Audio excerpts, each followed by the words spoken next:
네, 안녕하세요. 유진투자증권에서 항공업종을 담당하고 있는 박민진입니다.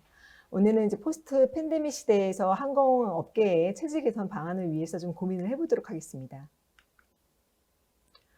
현재 이제 국내에서도 백신 접종률이 30% 이상으로 올라오면서 여객 수요 회복에 대한 그런 기대감들이 높아지고 있는 상황입니다.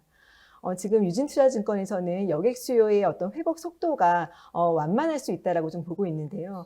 2019년도 여객 수요의 레벨의 회복 시점은 빨라야 2022년 하반기 정도가 될 것으로 예상을 하고 있고, 연간으로는 2023년 정도에 2019년도 레벨의 한 105% 정도가 가능하지 않을까라고 이제 보고 있습니다. 관건은 수요 못지않게 공급의 회복 속도라고 보고 있습니다. 현 시점에서는 지금 2019년도보다도 공급 능력이 많이 줄어있는 그런 상황인데요. 지금 차트에서 보시는 것처럼 국내 항공기 등록 대수는 2019년도 이제 고점 대비해서 45대 정도 순감 상태에 있습니다.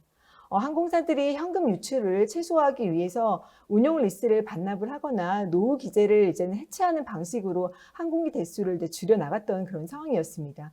이렇게 이제 줄어든 공급 상황에서 수요가 빠른 속도로 회복을 하게 된다라고 하면은 항공 이 산업의 어떤 수급이 굉장히 타이트해질 수밖에 없기 때문에 운임이 상승할 가능성이 높아진다라고 이제 보고 있는데요. 단기적으로는 국제선 운항에 굉장히 좀 이제는 오픈된 속도가 제한적이지 않을까라고 좀 보고 있습니다. 지금 정부가 추진하고 있는 트래블 버블 같은 경우에도 일단은 트래블 버블이 가능한 지역과 그리고 이제는 운항 편수가 처음에는 뭐주 1, 2회 정도로 굉장히 제한적으로 오픈된 상황이기 때문에 사실 지금은 항공기 대수가 45대가 줄어들어도 크게 이제 의미 있는 상황은 아닌데요. 앞으로 이제는 이 트래블 버블 지역과 운항 편수가 이제 충분히 확대됐을 때에는 다시금 이 항공기 대수가 회복될 수밖에 없지 않느냐라고 좀 보고 있습니다. 일단 저비용 항공사들은 기존에도 운용 리스로 항공기를 도입해 왔기 때문에 다시금 운용 리스로 비행기를 확충할 가능성이 높다라고 보고 있고, 지금 대한항공 같은 풀서비스 캐리어 같은 경우에도 이미 좀 구매기가 있는 상황이기 때문에 그 구매기의 인도 요청이 있을 것으로 좀 보고 있습니다. 결국에는 이 수요 회복 속도와 공급 회복 속도의 그런 시차가 굉장히 중요하다라고 좀 보고 있는데요. 아래쪽에 차트에서 보시는 것처럼 지금 상황에서는 지금 뭐 대한항공과 아시아나항공의 1분기 국제선 운임 같은 경우에 2020년 1분기, 즉 팬데믹이 터지기 바로 직전 대비해서 24%, 53% 정도 높은 상황을 유지를 하고 있습니다. 이 부분이 지금 제한적인 공급 상황에서 반드시 비행기를 타야 되는 그런 수요들은 운임이 조금 높은 부분을 감수를 하고 있다라는 부분을 이제 보여주고 있는 것이고요. 결국에는 이런 어떤 타이트한 공급 상황이 얼마나 장기화될 수 있느냐, 이 부분이 관건이라고 이제 보고 있습니다. 저희가 이 부분에 이제 주목을 하고 있는 이유는 팬데믹 이전에도 절대로 호시절이 아니었다라는 부분을 상기할 필요가 있기 때문에 그렇습니다. 많은 분들이 기억을 하시겠지만 2019년도에도 대한항공을 제외한 거의 대부분의 항공사들은 영업 적자를 그런 기록한 바가 있습니다.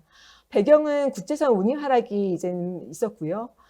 국내의 어떤 여객 수는 2017년도부터 19년도까지 연평균 5% 정도 성장을 이제 지속을 했는데, 국내 항공사들의 공격적인 기재 도입으로 공급 능력은 그 이상으로 성장을 한 것으로 파악을 하고 있습니다. 특히나 저비용 항공 시장에서는 20% 이상의 좌석수 공급이 이루어졌다고 보고 있고요. 외항사들 역시도 점유율을 꾸준하게 확대를 하면서 30% 이상으로 올라온 시점이 바로 이 구간이었습니다. 이런 어떤 경쟁이 치열해진 상황에서 국제선 운임이 하락을 한 부분이 결국에는 대규모 영업 손실로 이어졌다라고 보고 있기 때문에 앞으로 팬데믹 이후에도 결국에는 국제선 운임을 얼마나 방어할 수 있느냐가 국내 항공사들의 수익성의 핵심적인 요인으로 작용할 것으로 보고 있습니다. 지금은 이제는 신규 플레이어들이 지금 세계가 더 들어와 있는 상황이고, 이 팬데믹을 겪는 동안에도 사실상 퇴출은 없었습니다. 지금 항공사의 수가 팬데믹 이전보다 지금 더 늘어 있는 상황이라고 보고 있고요. 이 항공사들이 과연 스스로 공급을 충분히 통제할 수 있을까? 이 부분이 이제 관건이다라고 이제 보고 있는데요. 특히나 수요가 완전히 회복되기 이전, 즉 이제 막 운영이 재개되는 그런 구간에서는 사실 현금 부족이 지금 굉장히 심각한 상황이기 때문에 단 한 명의 승객을 유치하기 위해서라도 운임 경쟁에 나설 가능성도 아예 배제하기는 어렵다라고 이제 보고 있습니다. 이런 가운데 지금 이제는 저비용 항공사들을 중심으로 해서 좀 추가적인 자본 확충이 좀 불가피한 상황이라고 좀 보고 있습니다. 이미 차트에서 보시는 것처럼 1분기 말 기준으로도 지금 상당히 많은 그런 항공사들이 일부 자본 잠식에 지금 빠져 있는 상황이고 완전 자본 잠식에 들어가 있는 항공사들도 있습니다. 그리고 대부분 다 차입을 이 팬데믹 기간 동안에 많이 늘려놓은 상황이기 때문에 부채 비율도 지금 대한항공을 제외하고는 많이 좀 늘어 있는 상황이다라고 좀 보실 수가 있습니다. 특히나 오른쪽에 보시는 것처럼 1분기 말 기준으로 국내 항공사들이 보유하고 있는 현금과 그리고 월 현금 유출액을 감안을 했을 때는 사실상 이 현금으로 버틸 수 있는 그런 기간이 넉넉하지 않은 상황이었다는 걸 저희가 이제 확인할 수 있었습니다. 2분기에도 사실상 이 업황에 있어서는 큰 변화가 없었고 LCC들 같은 경우에는 1분기와 유사한 그런 영업 적자와 당기 순적자를 기록할 가능성이 높다라고 보고 있기 때문에 사실 2분기에는 자본 잠식률이 더 높아질 수밖에 없는 그런 상황이라고 이제 판단을 하고 있습니다. 따라서 이제 조만간 추가적인 차입 또는 유상증자를 통한 자본 확충이 불가피하지 않을까라고 보고 있고요. 결국에는 시점과 규모가 관건이다라고 이제 보고 있습니다. 문제는 이런 금융비용 증가가 향후의 포스트 팬데믹 시대에도 굉장히 항공사들의 부담 요인으로 작용을 할 수밖에 없다는 것입니다. 영업이익은 팬데믹 이전 상황을 회복을 한다라고 해도 단기 순이익이 그 레벨을 회복하기가 굉장히 어려울 수 있다는 그런 의미가 되는 것이고요. 그리고 유상증자 역시도 지금 뭐 한두 차례 이 증자가 이어지다라고 보면은 기존 주주들에 대한 어떤 그 가치 희석이 좀 불가피한 상황이기 때문에 어느 수준에서는 적절히 좀 통제가 될 필요는 있습니다. 하지만 지금 이제는 이 터널의 마지막 구간에 와 있는 상황에서 어찌 보면은 충분한 자본 확충을 지금 시점에서 해 나와야지 향후 위기에 대비할 수 있는 그런 여력이 좀 높아진다라고 좀 보고 있기 때문에 그런 부분을 항공사들이 좀 감안할 필요가 있지 않을까라고 좀 생각을 하고 있습니다. 앞서 말씀드린 것처럼 이 팬데믹 기간을 겪는 동안에도 국내 항공사 수는 줄어들긴커녕 오히려 늘어났습니다. 그리고 아무래도 수요가 2019년도 레벨을 회복한다라고 보면은 항공사들은 다시금 대대적으로 항공기를 확충할 가능성이 높다라고 이제 보고 있습니다. 결국에는 이 수급을 방어하기 위해서는 항공사 통합을 위한 시장 재편에 기대할 수밖에 없는 상황이 아닌가라고 이제 보고 있습니다. 이제는 과거에도 뭐 유럽이나 미국, 아시아, 동남아시아 지역에서도 많은 항공사들의 합병이 있었습니다. 항공사 합병을 통해서 이제 기대할 수 있는 효과들은 여러 가지가 있지만 그 가운데 좀 주목할 부분은 신규 노선에서의 여객 수요를 창출하거나 또는 굉장히 희소한 어떤 공항의 슬롯이나 운수권을 확보하기 위해서 항공사들의 합병을 추진하는 경우가 많습니다. 그리고 이제는 많은 산업들에서 합병이 그러하듯이 규모의 경제를 누리는 효과도 분명히 있습니다. 아래쪽에 이제는 많은 이제 대표적인 항공사들의 합병 사례들을 좀 열거를 해드렸는데요. 결국 지금 이 내용들을 이제는 보시면 아시겠지만 규모의 경제 또는 서로 상반되어 있는 어떤 강점이 있는 노선들을 통합을 하면서 네트워크를 확충하는 그런 효과를 이제 노리는 경우도 많았고요. 또는 이제 기재 운영의 효율성 제고로 원가 구조를 개선하기 위해서 합병을 한 케이스도 있었습니다. 네, 국내에서도 대한항공과 아시아나항공의 통합이 지금 논의가 되고 있는 그런 상황입니다. 양사의 통합 과정에서 이제는 해결해야 되는 과제들도 많다라고 보고 있지만 여러 가지 측면에서 좀 시너지를 기대할 수 있는 부분이 있다라고 보고 있는데요. 대표적으로 대한항공의 장거리 노선에서의 강점과 아시아나항공의 중국 노선의 입지를 연계를 해서 보다 경쟁력 있는 노선 스케줄을 만들 수 있지 않을까라고 좀 보고 있습니다. 그리고 양사 모두 다 항공 화물 부분에서 굉장히 강점이 있었던 항공사들이기 때문에 양사 통합을 통해서 규모가 에미레이트 항공 수준으로 이제는 확대가 되게 되면은 규모의 경제 효과를 좀 기대할 수 있지 않을까라고 보고 있습니다. 물론 이제는 통합 이후에 풀어야 될 숙제들이 있습니다. 일단 아시아나항공의 체질 개선 문제가 있고요. 아시아나항공의 기존 어떤 경쟁력 약화의 원인이 되었던 부분이 항공기 보유 구조에 있었다라고 보고 있습니다. 지금 60% 이상이 운용 리스 기제로 지금 이루어져 있고 그리고 워낙에 노후화되어 있는 기제들이 있었던 상황이기 때문에 양사 통합 이후에 기종 통합이나 효율화가 좀 필요한 부분이라고 보고 있습니다. 앞서 잠깐 설명드렸던 에어프랑스와 KLM의 합병 사례에서도 볼 수 있듯이 에어버스와 이제는 보잉 계열의 어떤 기종들을 서로 이제 분배를 하면서 한쪽으로 몰아주는 그런 어떤 전략도 유효한 방안이었다라고 보고 있고요. 이를 통해서 원가 구조를 충분히 개선시킬 수 있는 여지가 있다라고 좀 보고 있습니다. 그리고 양사 모두 다 재무 구조 개선이 좀 필요한 상황이었다라고 보고 있습니다. 높은 부채 의존도가 있었다라고 보고 있고요. 글로벌 피어들하고 비교를 했을 때도 이런 부분들은 좀 과도하지 않았나라고 판단을 합니다.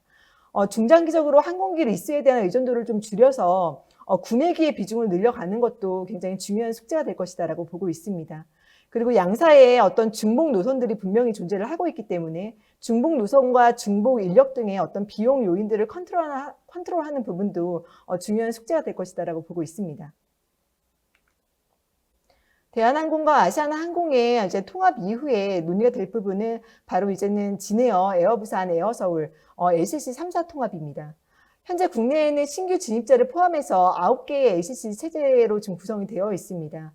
국내 항공 여객수를 감안을 했을 때는 다소 좀 수가 많다라고 좀 보고 있는데요. 이런 부분들을 이제는 통폐합을 통해서 좀 재편시킬 수 있는 그런 기회가 지금 마련이 되어 있다라고 보고 있습니다.